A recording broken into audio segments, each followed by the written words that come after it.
to at the beginning. But we can hear you, yeah.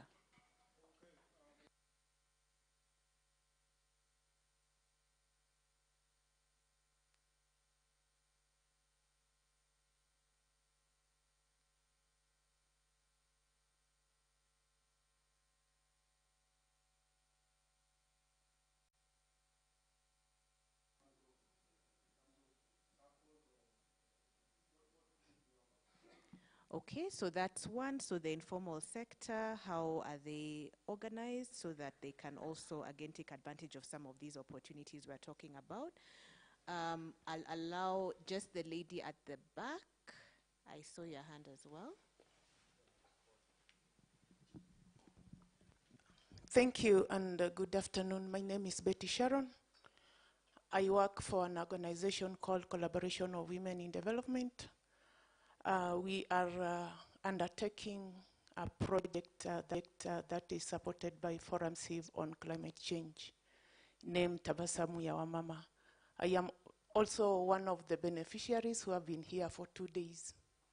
Unfortunately, my questions start from what Jackson talked about in the morning, and also comes to what Angela has said. When we talk about advocacy and lobbying that Mr. Obare spoke about in the morning, and again, we talk about climate justice, engagement and inclusion, participation. As I had said, I work for grassroots women, and I am grassroots. What I am saying is, if we are not engaging people from the grassroots, how can they be empowered to lobby or to advocate? And if you have to advocate for something, you must know the legal framework. If you don't know the legal framework, and you don't have the missing information that we have had here from the morning and even during the training, then how are we engaging people from the grassroots? Okay. What I mean is, Angela has said that if you have to fund, you fund people from you fund people and get support from the community. If this governance aspect, there's justice, there's finance. So I think it's also for us to appreciate that these things feed into each other, but specifically for this, we're talking about how are we channeling the finances into then the activities that bring the transformation we want to see. But I'll come back with the first question that was asked as well. Maybe we can start with you, Angeline, I think, given Family Bank's approach. How do you, I guess, support the smaller enterprises, the informal sector? Do you have some projects around that or ideas on how these groups can be supported from a sustainable finance perspective? Thank you for that. What we do, we use the umbrella body. Like if we have the tea, we are very much into the tea sector, so we use KTDA. And because that's the umbrella body that has most of the farmers, when they have their meetings, we plug into that. And we also call different sectors together because right now we have somebody, there's the legal LSK forum in Kwale, we have a representative. The theme is on climate. So they're talking to them about those issues. If I combine construction, industry, and agriculture, I will not have any breakthrough. So we go sector-wide and talk to the issues of that sector. Tell them how do we align. Construction industry, factories have different ENS issues, so you can't mix them. You use their organization or their bodies to be able to reach them. Because it's the grassroots, there are so many, you cannot visit each and every one. Thank you so much, Ruth. Angeline. Maybe, I know there are many questions, but let me just bring it back here briefly. And I think this one is for, well, I think Kathy. when we think of climate change issues, risks or opportunities for banks? We talk a lot about risk, but what's your view on the opportunities? Where do they lie, if at all? All right, yes, we do spend a lot of time on the risks, but really the answer for everything, for every challenge, there is a solution. And in every solution, there's an opportunity. And from the banking side, what we see is the opportunity to finance the solutions to our climate problems, the solutions to social issues and economic issues. So some of the things that you can look at is on the energy transition, for example. We're already creating solutions and products, financial, especially through sustainable finance, to provide what would be affordable, to also allow local businesses to solve, because we have to be willing to give local companies an opportunity to experiment in creating businesses that are going to transform, whether it's an energy solution that is needed or a problem locally that is going to transform their society. So what we're willing to do is make sure that we create customized products and solutions that are addressing their need to allow them to grow. And most of the East African region is that SMEs are pretty much the ones creating most of the informal employment. And if we want them to grow, we have that help them actually get started, and you grow and take the journey with them. Before that wasn't the case in the past. And so there's an opportunity for us to be able to do that. The other area could be even opportunity on policy and what we can do to influence policy so that we're driving the right agenda all the way from how we are governing the financial sector to start creating these products to help, whether it's a social issue or environmental or economic, any of those. Think any other. Of course, that is a great opportunities within the transition space is businesses looking at what they can do to get raw materials plus other raw materials and other products that can help them in the transition period. And where financial institutions can come in again is to finance that transition. You'll find some large corporate companies looking at, say, let's give a simple initiative. Maybe your telecom companies that want to change their entire fleet to green cars. Those are initiatives we can make sure we can back to help companies change. Or you want to change products. You don't want to have, oh, I can see that you guys are sustainable, so this is great. You no longer want to have plastic bottles, but you're transitioning to have glass or anything that's recyclable, etc. That's where we come in, and that's where the financial sector comes in, is that we have to create the right solutions that enable these opportunities for us to create that transformation. Yeah, so I hope that. Thank you, Kathy. It now comes back to Rosalind. So there's already a lot of, again, traction that you, more or less, there's a lot of work that you have actually done to develop this capacity in the sector. And I'm just curious, I mean, even personally, what do you think then the future looks like moving forward? How do we, more or less, what do we see we need more of as a banking sector when it comes to climate-related risks and opportunities, managing that, as well as the ESG reporting? Yeah, thank you so much, Mumbi. That's a really good question. I think what we need to see more from the banking industry is better, maybe address the scope 3, that's financed emissions, because that's currently one of the biggest challenges that banks are facing. And I think what they can do is maybe encourage their SMEs to start reporting on their scope 1, because that would definitely mean that we are tackling the scope 3 aspect for the banking industry. So that is something that I think needs to be tackled from the banking industry. I think banks are doing well with scope 1 and 2 in terms of understanding the emission aspect of it, just to maybe encourage banks to get their SMEs to start reporting. And I think training can probably support. I hear Anjani has mentioned trainings with the customers. I think that can go a long way. Thanks. Maybe just for clarity, in case someone is wondering, what is scope 1, scope 2, scope 3? And that one can be taken by anyone, but Rosalind, please go ahead. So scope 1 is basically direct emissions from operations from maybe an entity like a bank. So basically any form of emission, whether it's when you're traveling to work, whether it's within your operations, if you have like a building that is emitting greenhouse gas emissions, that's scope 1. Scope 2 is basically energy from the grid. Is it green? Are you tapping into green energy? So if maybe a bank is not able to, maybe they're using generators, of course that is a clear violation of, you're issuing some form of greenhouse gases. And then scope 3 is basically now you're looking at third parties, like your suppliers, your customers.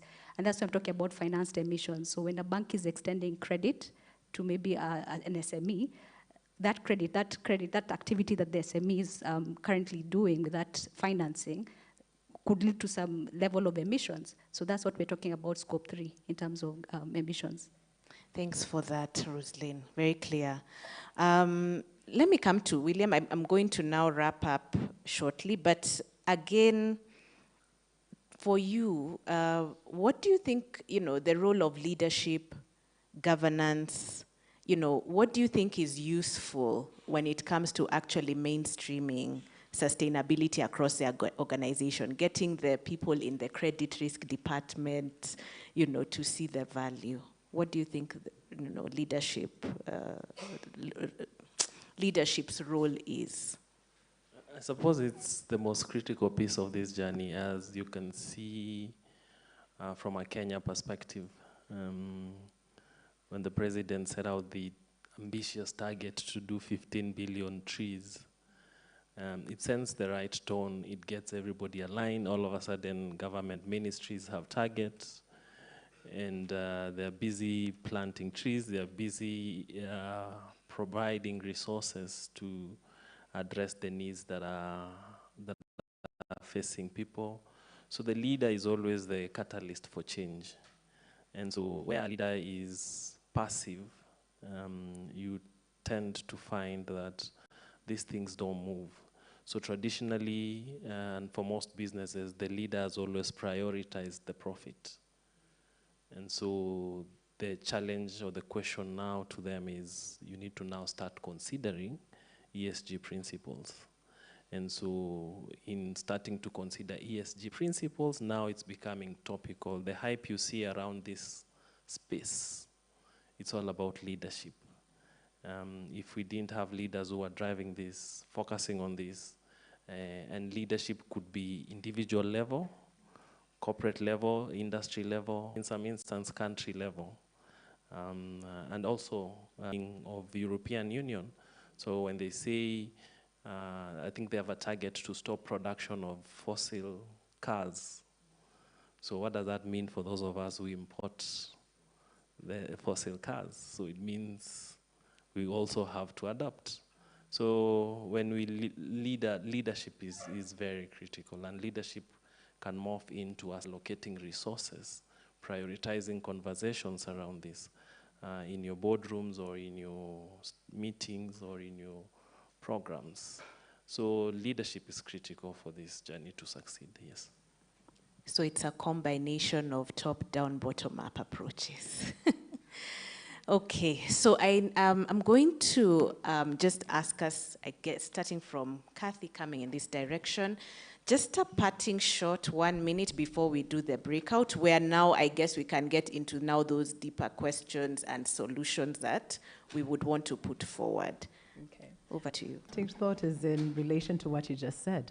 From a leadership perspective, nations, however big or small, and in society as a whole. So I do think the education and awareness of what ESG is, what it's trying to achieve, understand the issues around it, has to be provided to leaders at every level in order to actually appreciate the change that needs to be done.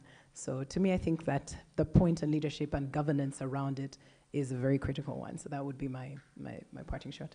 Thank you, Kathy. Wow. I suppose for me, it's one of the lessons I've picked from the conversations this morning.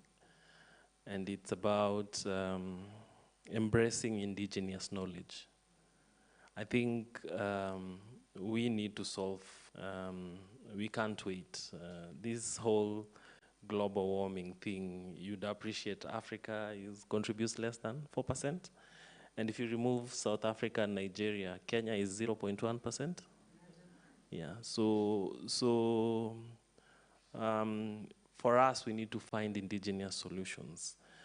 We need to get indigenous solutions. For me, and from the conversation I get is, how do we get resilient seeds, for example? How do you get resilient animals?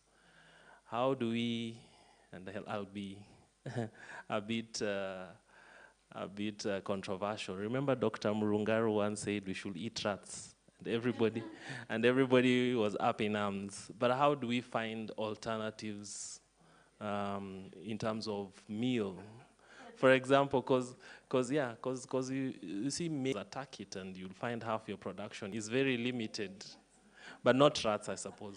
But our diet in Kenya is very limited. You have very few options. If you go to some of the Asian countries, they have diverse options. And some of these things is how we adapt to the changes we are seeing. Thank you, William. Thank you. I'll quote the Bible. My people perish without lack of knowledge, right? So capacity is everything. Building your capacity, dispelling any misinformation about climate change, ensuring that you're well equipped to advance your ESG performance, because you all have a role to play. So ensure you build your knowledge around this very important topic. It's what will keep us here in the long term. So that's what I have to share in a nutshell. Thank you. Thank you. Thank you, Rosalie. Angeline. Well, I think I'll build on what Rose has said. I think in each and every forum, Rosalind, are we changing our curriculum? Are we showing them it's not just about the numbers? Yesterday I was going through the CPA course outline, and I'm happy they've added some aspects on integrated reporting, GRI, so that when we're doing the financials, we also tell the story behind those financials. So education, capacity building is for the adults who've already gotten out there, and I can tell you it's difficult. Training a banker, a frontline credit person to think about sustainability is a nightmare. They can attest to that. I don't even know how William got into this, but we can do it, and it's possible to make profits even with ESG. To get to the ladder of profit, follow the road of purpose. Thank you. Thank you so much. Thank you.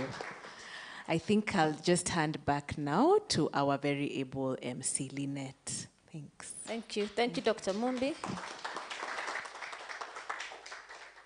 Ladies and gentlemen, please remain seated.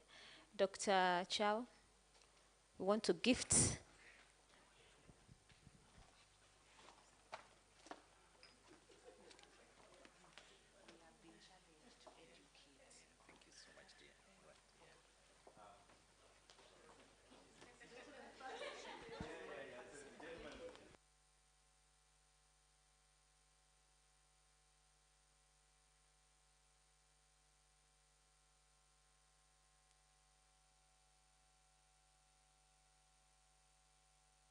Okay, Dr. Mumbi, you can gift Angeline.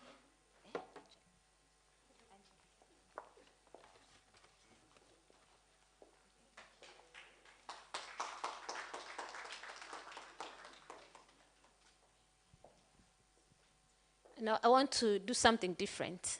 Somebody from the audience to gift Kathy. Peter. No, wait. Yes. So your gift. Gifting. Thank you.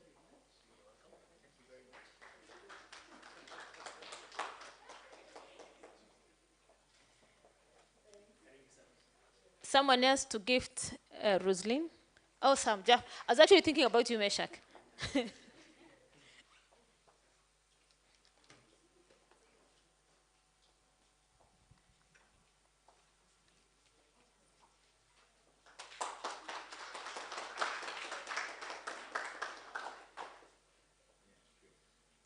Thank you so much. Sustainable finance. Before we break out, I want us to take 7 minutes and listen to an alumni of our climate program. And I just want to call him that because I want him to shortly introduce himself. And I'm giving him 7 minutes, upon which I'll raise a placard saying time is up. Karibu sana.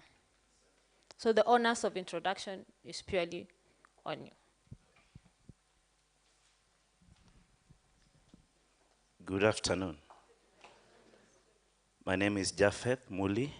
I work for Hand in Hand Eastern Africa.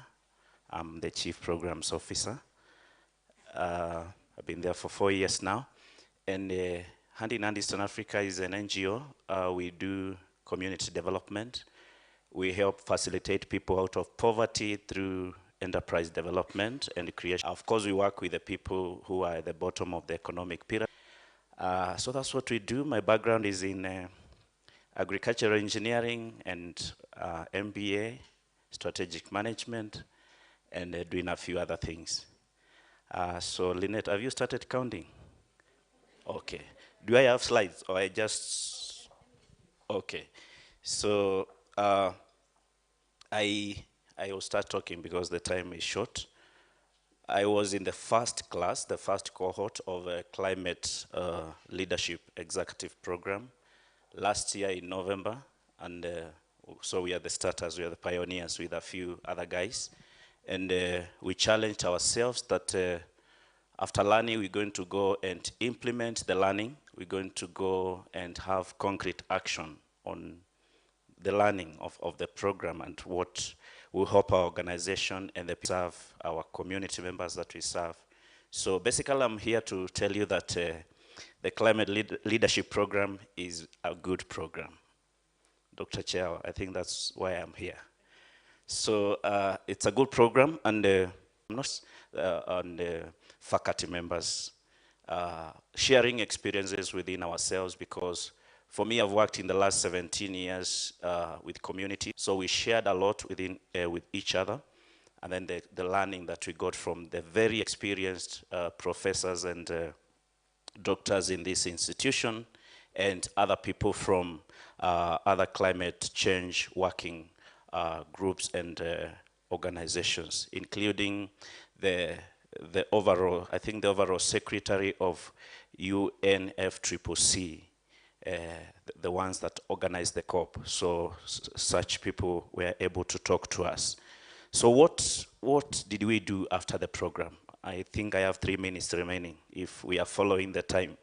So what I did myself, because we each of us committed ourselves to go and do the work and have a plan to disseminate the same and also put into action to help improve our programs. So what I did after the training, I went to feedback to the management team in my organization. So I made them understand what we learned here and also what is in for us in that program. And then I also went again ahead to introduce the same and disseminate to a bigger group of program managers and project leaders in our organization. And we had quite lengthy discussion to understand even how carbon credits are calculated. How can we engage? Oh, it's already here. So let's go to the next slide. The next slide. Yeah, so just bring all of them up to the next one. Yeah, up to there. So don't go beyond here. We also, during the training, we assessed our organizational capacities along specific thematic areas of climate action. And therefore, we were able to assess our organization readiness to climate leadership and governance. And when we did that, I went and repeated the same with my organization. That's my point number 2, assessment of hand-in-hand capacity on climate action and our current level of response. So we did that. I did that with the team also in my organization. And therefore, we took some actions after that. One thing that we are still doing, we are developing a resilience guide so that we can address the climate challenges that are around our areas of programming. So that's also an action that is ongoing. We actually going to be working with a consultant. We've already developed a very strong TOR to look into that so that we can have a resilience guide for the organization. As an organization, we have a commitment to plant 10,000 trees per branch. We have 25 branches in total. So every year, every branch is going to be helping to plant and probably grow 10,000 trees with the beneficiaries that we are working with. So 25 times 10, that will be how much? 25,000 times, 10,000 times 25? 250,000. Yeah, so that will be the number that we're looking at. I hope, I wished the First Lady was here. I would have earned some credit because of what the government is doing. But we also are looking at how we can also have climate resilience building programs in the organization. And we have an approach we are calling regenerative agriculture and circular economy. That's an area of programming that is helping in combating climate change effects, because our soils are very much depleted and they need to be regenerated. So we have specific programs that we are designing. We already have a few running, and others that we are working on that will be looking at the approach of regeneration. Regeneration means that you work with the ecosystems, you work rather than against it. You help people to use more of natural fertilizers, more than synthetic fertilizers, less of chemicals and less of external farm inputs, and depending on circular economies within the farm so that they can produce with less cost but also protect the environment in the process. We are also pursuing the carbon trading space with some of our community members. We have not yet achieved much, but that's a space we are discussing with some funding organizations. I talked about assessing our capacity. The next slide, please. Show you what we did. If you look at this, you find that there are leadership options on climate governance here in my first row. And then the second row is on what actions we are taking. Then there we were scoring ourselves on whether we, out of 10, where are we? And then, of course, making comments on what we need to do or what is happening beyond that. So just a snapshot of that organizational assessment. The next slide, skip that one, go to the next one. The next one. Is the same thing? Yeah. Just continue. Just to a snapshot of some of the things we are discussing, and I think that is what is represented here, about how we are supposed to work. We're not supposed to work in silos. The government is not supposed to work alone. The industry players are not supposed to work alone. And the academia are not supposed to work alone. This is something called the triple helix. You can find it in Google. But it shows how organizations, governments, and those who are in the academia can work sources. The industry has the innovations and everything that is required for us to do, and the academia have the knowledge and the skills. So a snapshot of what is supposed to happen for concrete action and synergy. The next one, I'm finishing now. I'm sure I have 1 minute. So a bit of our organization and what we do. I said we help in eradicating poverty through enterprise development. So we work on a 4-step approach. We do self-help mobilization. We work with self-help groups. We train the modular approach that takes 9 months to deliver. So we do business training and credit access. We also train on value addition. Mostly we have agriculture projects, of course, with other thematic areas like waste management and any other type of thematic area of business. So value addition and markets. So 4 steps, self-help mobilization. This one also goes to the level of coming up with community-based organizations, business training, value addition, and markets, market linkages and market development. So Another slide. We are covering these areas. These are our branches, and you can see where we are in the country, and also 2 branches in Tanzania. That's why we are called Hand in Hand Eastern Africa. This is my last slide. Mark Kane is the former governor. Thank you, Japheth, and I hope when you're seated there, you'll be the next alumni giving us such a speech next year. If you're that alumni, please put up your hand. Yours doesn't count, somebody else? That's my colleague. If you'll be that alumni next year, please put up your hand. Ah, awesome, because then we would have said, Japheth, you're not a good marketer, but you are a good marketer. Dr. Chow, please gift your student. You're a great man, man. Thank you. Okay.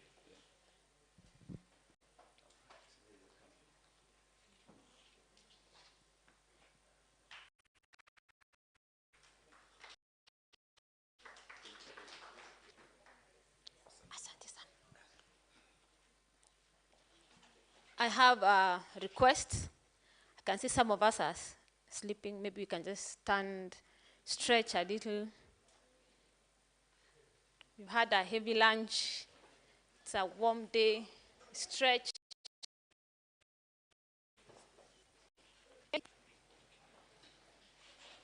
And because we want to just take everybody's views, I was thinking it's now going to 4:30 and we want to wrap up. I wanted to divide us in 3 sessions, but I have a feeling, and I'm not a prophet, that if I divide you into 3 sessions, 70 of you are going to disappear, and then I'm going to be left with 30.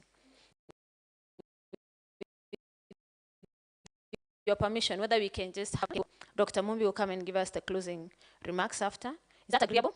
Whether it's governance, finance, or justice. All right? Thank you so much for your understanding. I want to ask to facilitate. Thank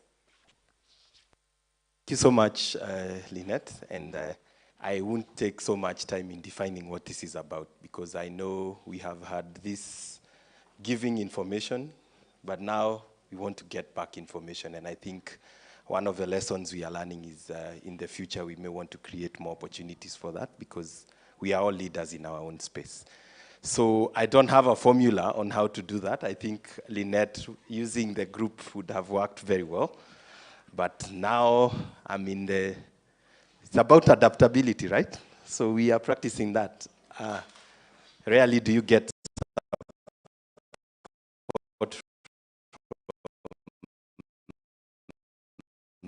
that kind of So just passing the microphone, by the way. Yeah. So if you feel you have a contribution towards the topics that we've been discussing since morning, an issue that you feel needs to be discussed further, because I feel we want to synthesize this into probably future events, but also the people in the room here who are taking the rich knowledge here. Governance is about advocacy. So in no particular order. So I'd like to see, starting on this side, then, yeah, so we have the 2 gentlemen. Yeah, Daktari, you'll help me pick who goes first. Straight into the question. But yeah, of course, you can mention your name and then straight into the question. Yes, my name is Patrick. I'm a consultant in sustainability and climate change matters. My question is to the team that was discussing sustainable finance. And I don't know whether it was a coincidence or it was by choice that all of them came from the banking industry, despite the fact that our financial services industry is quite robust, and that's where quite wide. That's where my question is going. They may not do it on their own. They may need insurers to de-risk some of the risks that they face. I don't know whether they are reaching out to their colleagues in those other industries, in the insurance industry, in the pension industry, because in sustainability, collaboration is everything. You cannot win the war on climate change or on. And a second question is on Sustainable Finance Initiative. I think it's about 7, 8 years since it was launched. But we're still seeing some of the recommendations in that booklet or in that initiative was around reporting. But we still find very many banks still lagging behind in reporting their environmental and social performance, or rather on sustainability matters. And with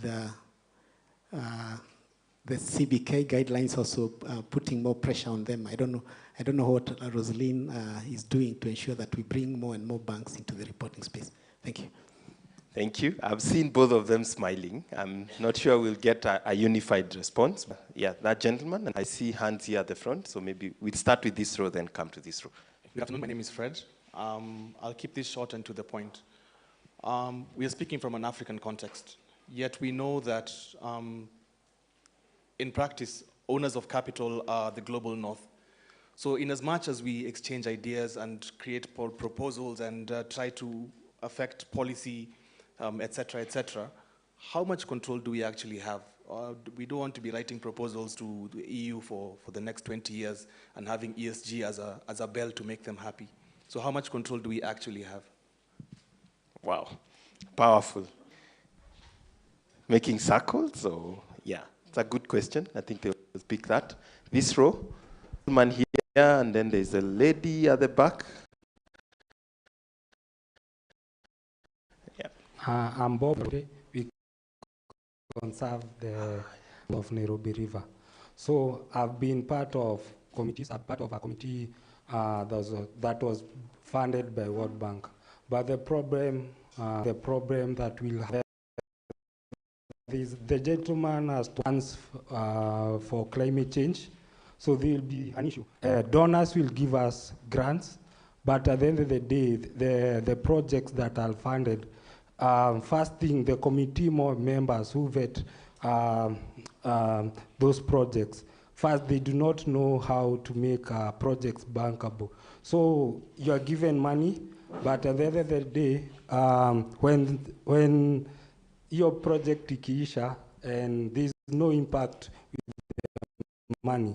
So even if you are given grants to empower our community, banks try and also empower the people who have been given the grants. So the grant will help in the when the that CBO can go to the next phase. So now the bank can give them loans. Like what he has said, for us to solve what he has said is if you are given grants by people from outside, let's not depend on them so much. Let's even empower ourselves that they will not come again. And if they come again, we are going to challenge them. But we'll never challenge them by begging them. Absolutely. A developing thread on independence.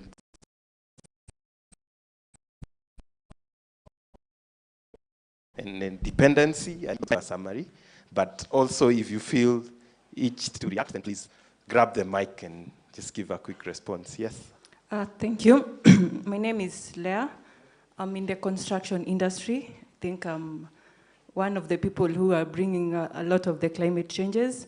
But I feel we are most affected by the fact that we do not have policies in place that say that as much as we're doing the ESG reports and doing the sustainability aspect, we're only having challenges with the local people that they are not much interested in going green.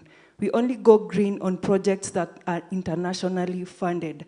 My question is to the banking industry is, why are we not having these policies locally that our clients or our contractors must have policies or must have the aspect of having to go green on buildings? I like the fact that Strad is going green, but can we have these buildings green certified?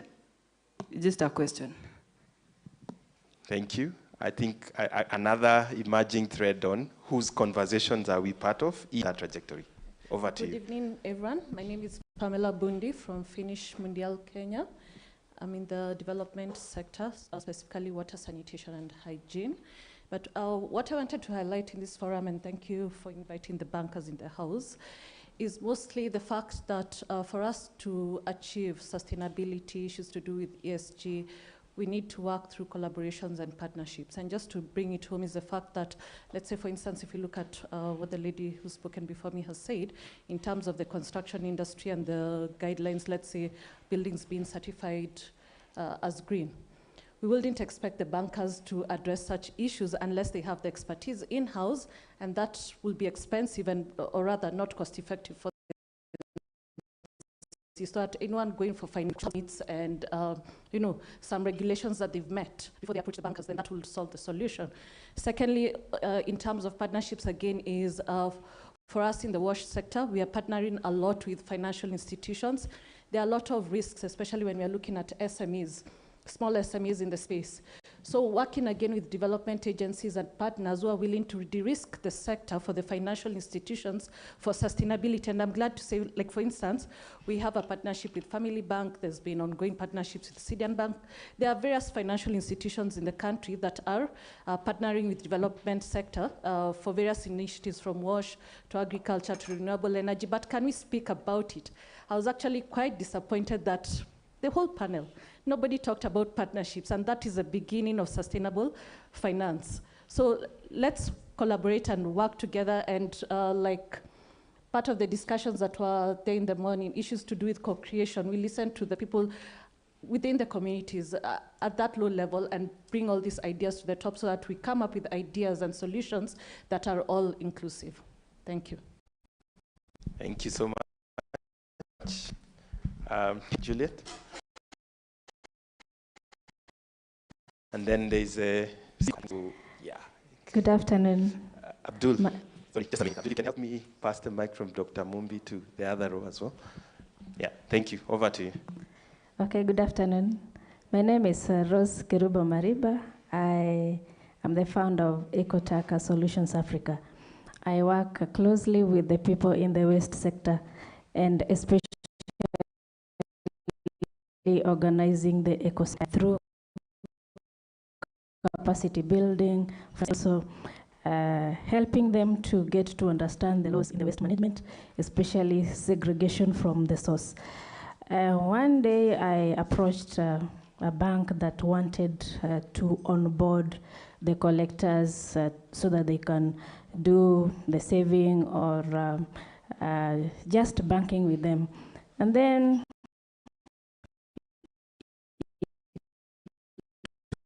was they asked them, okay, after we've opened the bank, we've started saving, and we are doing the cleanups, we are planting trees. What do you have for us so that we can also move to the next level? Guess what? The bank told them our work is just to come, we get the money from you, you bank, we give you a loan, and that is our business. So they felt very bad because the manager explained that we are in the business of profit making, so we don't really do anything to do with grants or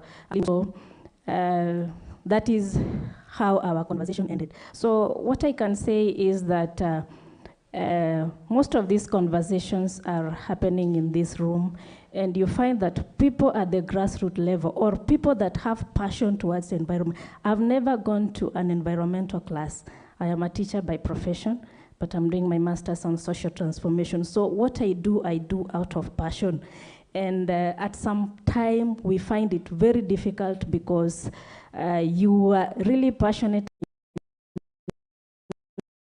when it comes to the people in the banking industry.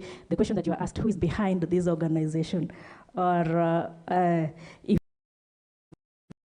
done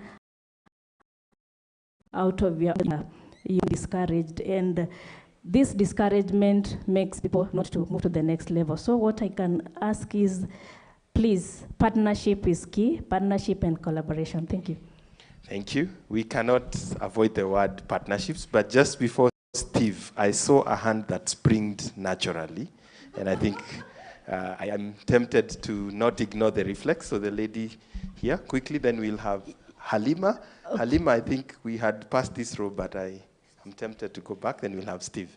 Okay, thank you so much. My name is Banu Khan, and I have been a veteran in Kenya, worked for very many years in the gender equality and women's economic empowerment space.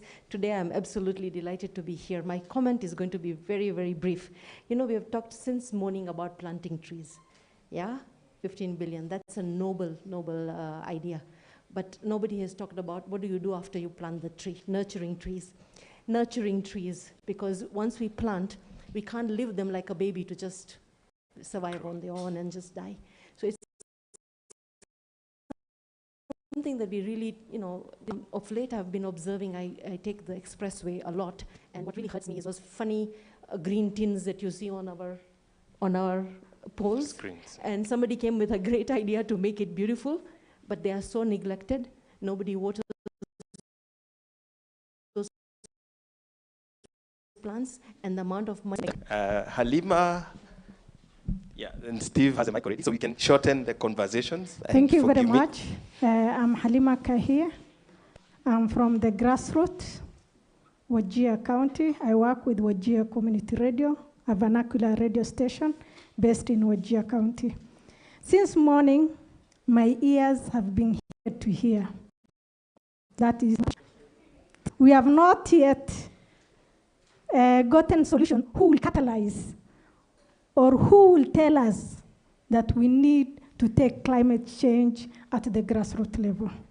We are dealing with pastoralist community who have really been affected by climate change. For the last 4 years, we have had, there was from all the partners from this forum, how can we now sense language and Borana language, but yet there's a very big vacuum. So we need from this conference who will head the talk to grassroots. The other question to the bankers, the industry, one question. I know very well you are in business, but there is a very big marginalized community who have been left out. That is the community who did it. Why can't you come up with an innovative way of doing business with the Muslims, whereby you give out 0 interest, but you get a large number of people who are coming for credits. And by the time they take the credit, they do business, get a lot of money, then channel back to your banks. Walk the and I think I'll be very brief in the interest of time. So number one, there's a question that was raised, and I think it's also aligned to what I wanted to ask. When you look at the funding or the financial support to the climate justice or climate awareness segment, most of it comes from the West. We have to admit. And what we make as Africa, the scholarly or our academia indicated that it's around 4%, right? That is from Africa. But then, whose interest do we take there? Because who funds us, first of all, to get through even those platforms that are there? Let me link that to a question and a challenge that I pose to each and every one of us. For us to create solutions or to find solutions to the challenges that we are facing on climate change, then we have to have some ownership, have some homegrown solutions. And homegrown solutions will come from even us starting by, first of all, coming up with initiatives to support climate smart or climate justice actions within our societies. Thank you. Then to the last row now, on that side, I hope someone else can help me with the additional mic. I think it was, okay. Lynette at the back. Thank you. My name is Patrick Kimiti. Mine is a throwback, not a takeaway. I'm particularly concerned about the carbon trading. Dr. Chumo talked about it in the morning. Yes, there are many opportunities on carbon trading. But one of them is that the Ministry of Energy, before one is allowed to operate, it has turned that thing into an income generating, revenue generating.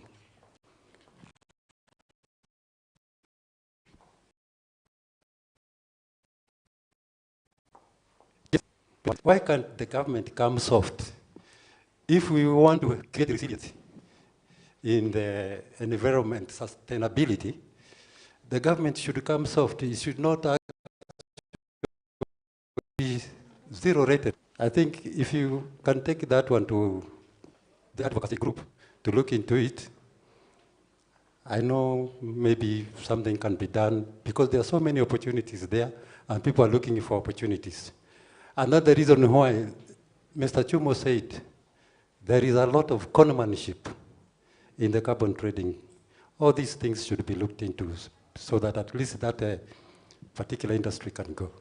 Thank you. Thank you very much. I have two here, final ones, I think all from ladies. As they roll the mic, I think the bankers will be warming to respond. I think they've been. Good evening. So my question is based on climate action. We put more efforts on now fighting climate change and policy making. But what is our scientists, they are making efforts on now day and night researching and everything. But when it comes to policy making, they are not formulating those policies. So the gap between, I asked Dr. Chow, sorry. So what are you doing to create that trust between scientists and now the policy making? Because we won't succeed in this fighting climate change if Dr. Chow was her, then we can get quick responses. Good evening. My name is Osiri from People's Planet Society. So what I've heard, there's a lot of money in funding such initiatives. So I'm wondering, where is the money? And also, another question to the banks, why is it that they feel pressured? Most of them, they don't want to invest in such initiatives because what they are saying is that they are not getting direct value. So maybe the bankers in the house. Thank you. Then we can wrap it up. I see the bankers are organizing, and on the other side, I think the other bankers are shying away, so I don't know how we... Okay. We are ready to respond. Awesome. Yeah. My name is Grace Lolim from Isiolo County.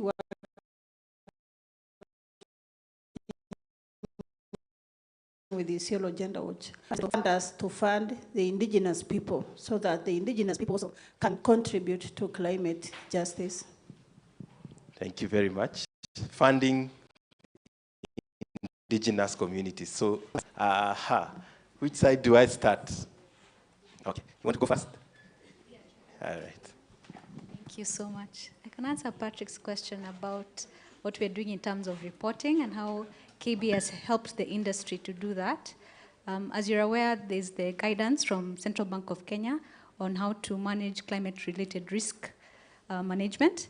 And KB was able to work with the SFI working group to come close on their strategy around climate risk, their governance around climate risk, and also metrics and targets around climate risk, and also risk management around. So this template is helping banks to disclose further, and it's the first, I think, in Africa. And it's thanks to the SFI working group members that are currently here. We have Angeline, even Mumbi was part of the working group, and William as well. So we are doing a lot in that space. Beyond that, with the SFI guiding principles that we currently have, we've been doing voluntary reporting. So we're able to track in terms of where banks are in terms of embedding the SFI guiding principles. And I can say for sure about maybe 60 to 70% of the banking industry is embedding the SFI guiding principles. So they're be able to tell that they're directing financial flows to sustainability-linked green loans and also social law disclosure. Thank you. And I think one of the other values we are adding in this conference is networking, so you can follow up with the, if it was not well answered. I think the gentleman also asked us, you can follow up. Yes. Well, I think because you were the last presenter, that's why most of the questions are on the bankers. But we hear you. still we have to agree that banking and business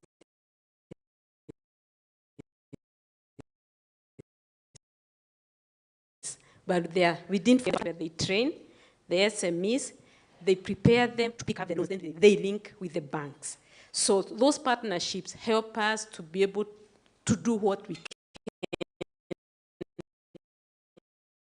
do. Because at train, when they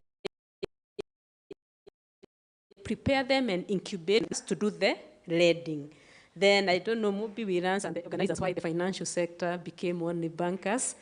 We said it's not only banking, so that's them. Why did they not call others? Then the issue of also de-risking. Partnerships are also helping us de-risk so that we have bankable projects. Climate risk is so unpredictable. And I know Patrick is in the insurance industry. We know the lesser the return period, the riskier the business to an insurance industry. Because if that risk continue occurring, then you are paying out and you're soon going to be out of business. So we are having partners who are helping us de-risk clients, especially the agriculture sector, so that we are able to lead. We've answered, there were many. They're being recorded, and if we don't respond to them right now, I'm sure there will be some conversation around it. You want to go back, or you want to hand over to the team on the other side? Let me help you. They were all fired up. I think I'd like to respond to two questions. One was around partnerships. Yeah, partnership for us. I think we can't do partners. As a financial institution, we're actually just intermediaries. We act on behalf of people and clients. The questions around where's the money?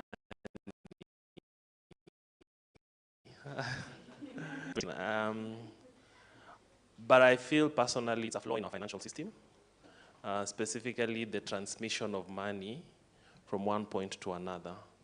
So you'd appreciate that we are in an environment where we are running, it's like paying school fees. You hone your skills, you fail, you come back,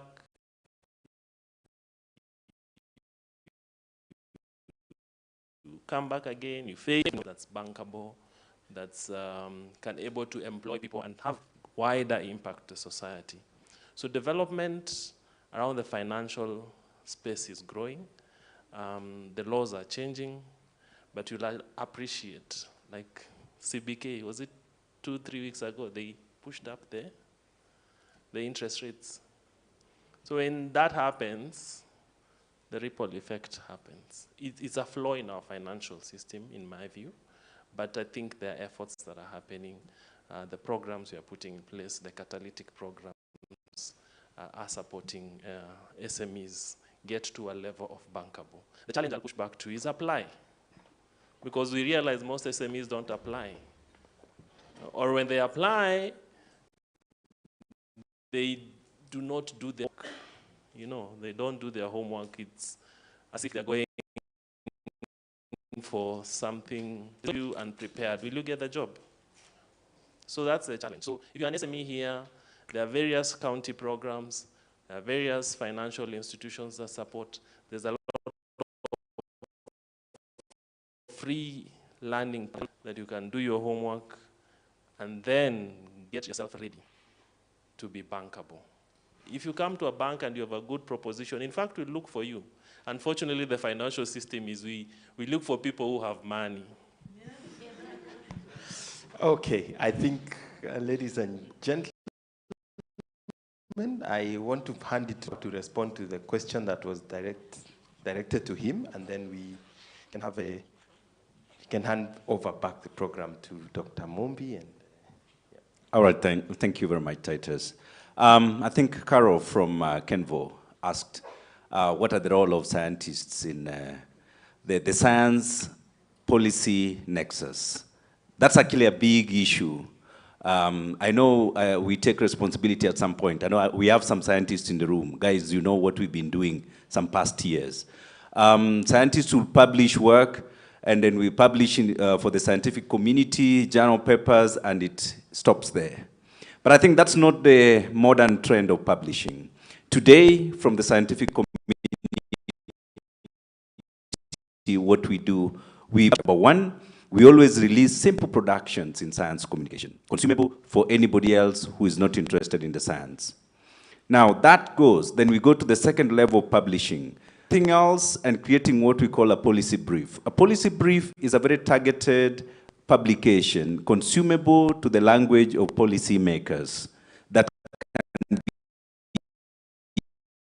be able to give a policy, becomes one of our hook points in working with the industry, private sector, development partners, and those who are not in the science, the business. So sometimes it's good to really check, what are the scientists saying from the research? Don't look at our research papers on articles, no, it can bore you. But then look at the policy flip that we've released from the science papers. We do that from my group that we work with, from the climate leadership programs, from the biodiversity side. We always, every other time we get data, we always is a policy brief. So I assume who are writers that it can notice. I think that's it, Carol. Thank you very much. Can we give a final round of applause to all of us for the contribution? If I was to put a word cloud up there, I picked a few words that I think are important for us to take away. One of them is agency. If we need to access all these resources, we have to be organized in an agency. We need to work together to achieve this co-creation, bringing all these ideas together. And then there's the issue of knowledge and capacity. All the areas bankers are saying, you know, you need knowledge, you need the right knowledge to develop the right proposal. But there are also a lot of free resources that we can all access to read and get more information about it. And then the gentleman at the back there came up with the issue of policies. I think Dr. Chow, the challenge is we feel our policies are punitive, you are paying for you to, so we need to incentivize this out of this discussion, and I want to finally hand over back to. It's been quite a day from 8. Some of you are here as early as 7. Thank you for giving Juliet, Hinga, my co-AU through the session to usher us to a close. I want to invite Dr. Mombi Wachira. Thank you so much. Yes, it's been quite a day. And I was listening to the questions and I was asking, okay, so are there solutions as well? So I think we are taking this down. I think, Dr. Chow, you've picked up how we contribute through policy briefs. We actually prepare this in the university, and that's also the reason for taking down a lot of be answered. They are very complex, right? But we're taking them and then we see, okay, then who needs to perhaps consider this further, and what are some of the suggestions that we can provide. But now, before I close, I just want to go to what next. Because now we've been here, we've listened, and so I would like to invite our partner, B-Lab Africa, who is hosting a very interesting summit later this year, actually 7th September.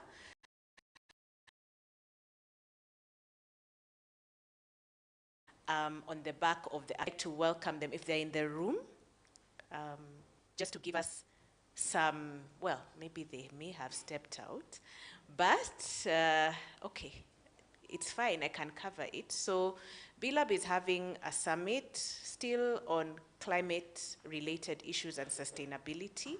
They are welcoming you to join them. It will be hosted by the business school. But again, some of the themes that we've discussed, sustainable finance, also e-mobility, entrepreneurship will also be delved into. And once again, we welcome all of you. Please feel at home. To close, I just want to thank you for being as engaged. I want to reverse the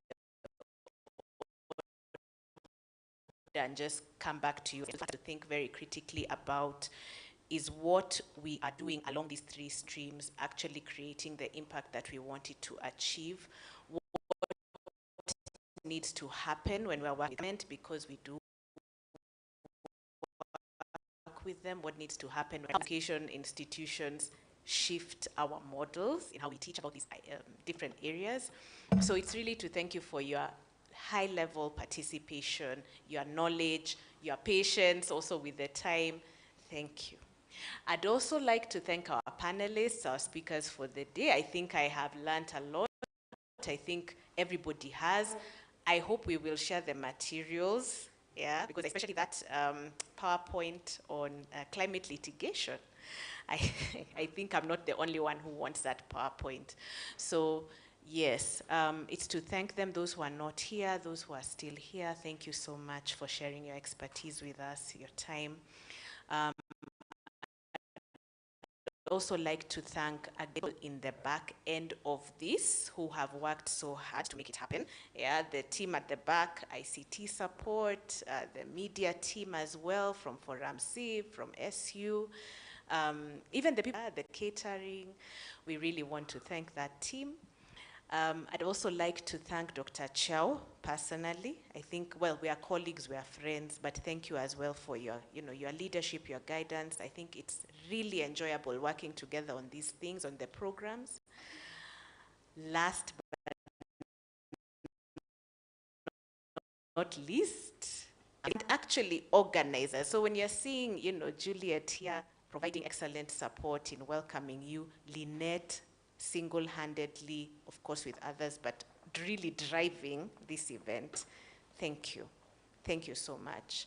Yes, and we really appreciate your work. I think it was done excellently, right? The emceeing. Yeah, and I thank the school just for giving us the leeway to do this. It really helps when you have a very supportive environment to, to launch these ideas, which sometimes we discuss over coffee and then they become a reality. So thank you once again. Please feel at home. Make sure that even as we close, have tea, go around the university. Please look at our sustainability journey. These green buildings, by the way, they were not built in, in a short time. It has taken years to get this done. So it's just to say that these things take time, and we see the fruits at the end. So even for those questions that we're asking, it's not questions, but with time and persistence, then you see the fruits. Okay. So I'd like to stop here and hand back. The tea, oh, okay. The tea I'm hearing is upstairs, still in Masai. You must have tea. Thank you once again. We will close now. Thank you.